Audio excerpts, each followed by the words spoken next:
یا ایھا الناس اتقوا ربکم الذی خلقکم من نفس واحدۃ۔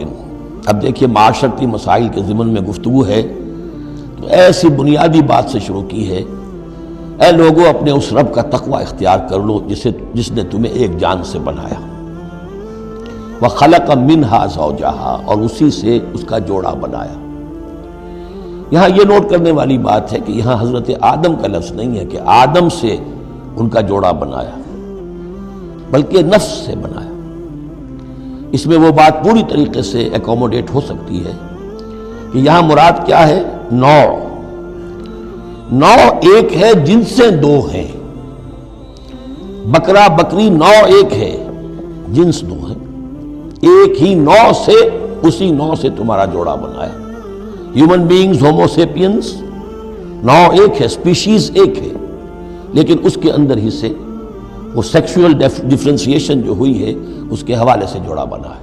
اب وَبَثَّ مِنْهُمَا، اب یہاں پر مراد ہیں وہی آدم اور حوا، ان دونوں سے پھیلا دیے زمین میں کثیر تعداد میں مرد اور عورت، رجالاً کثیراً ونساء۔ یعنی اس تمدن انسانی کو اگر آپ ٹریس کریں گے، پیچھے لے جائیں گے، تو اس کی کامن ایک اس کی بگننگ ہے، ایک انسانی جوڑا آدم اور حوا۔ اس رشتے میں پوری نوع انسانی جو ہے رشتہ اخوت میں منسلک ہو جاتی ہے، اس لیول پر جا کر۔ ایک ہے سگے بہن بھائی، ایک ہے دادا دادی پر جا کر کزنز مل جائیں گے، پردادا پردادی پر جا کر اور ایک لمبا بس حلقہ ہو جائے گا۔ چلتے جائیے تو آدم و حوا کی نسل جو ہے وہ جا کر آخر بالآخر ایک پیرنٹس ہیں، ایک کپل ہے، آدم اور حوا۔ واتقوا اللہ الذی تساءلون بہ والارحام، اور اس دیکھیے ایک ہی آیت میں دوسری مرتبہ پھر تقوی کا حکم، اور تقوی اختیار کرو اس اللہ کا جس کا تم ایک دوسرے کو واسطہ دیتے ہو۔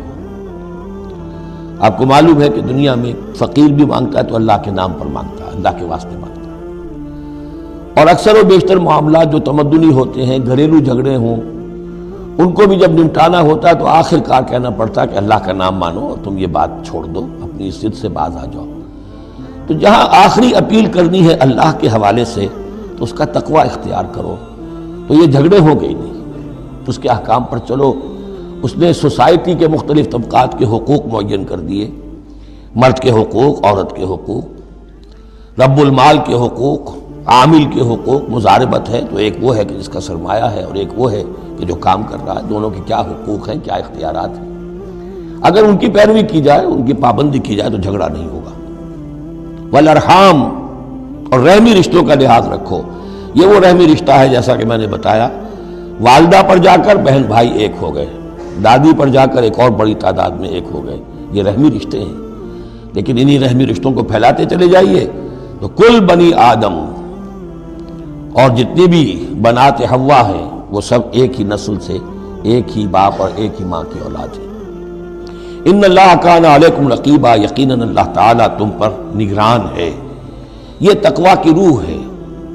اگر یہ خیال رہے کہ میں کسی کی نگاہ میں ہوں، کوئی مجھے دیکھ رہا ہے، میرا ہر عمل اس کی نگاہ میں ہے، چھپا ہوا نہیں ہے، چاہے میں نے سب دروازے بند کر دیے، کھڑکیاں بند کر دی اور پردے لگا دیے، سب کچھ ہو گیا، لیکن ایک آنکھ سے میں نہیں چھپ سکتا۔ ان اللہ کان علیکم رقیبا، اگر یہ مستحضر رہے تو پھر تقوی ہوگا، پھر اللہ کے حکم کی پابندی کی جائے گی۔ اب دیکھیے یہ حکمت نبوت ہے صلی اللہ علیہ وسلم۔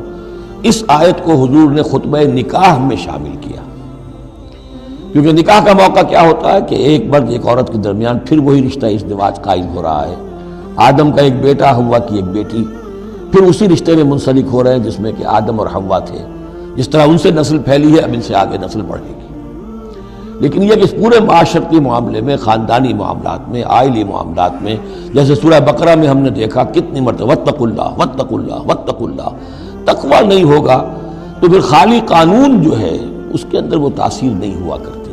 قانون کو تو تختہ مشق بھی بنایا جا سکتا ہے، وَلَا تَتَّخِذُوا آیَاتِ اللَّهِ هُزُوًا، اللہ کی آیات کا ٹھٹا ہی نہ بنا دو کہ قانون کا تقاضا تو پورا ہو رہا ہے لیکن اس کی جو روح ہے وہ بالکل ختم ہو جاتی ہے۔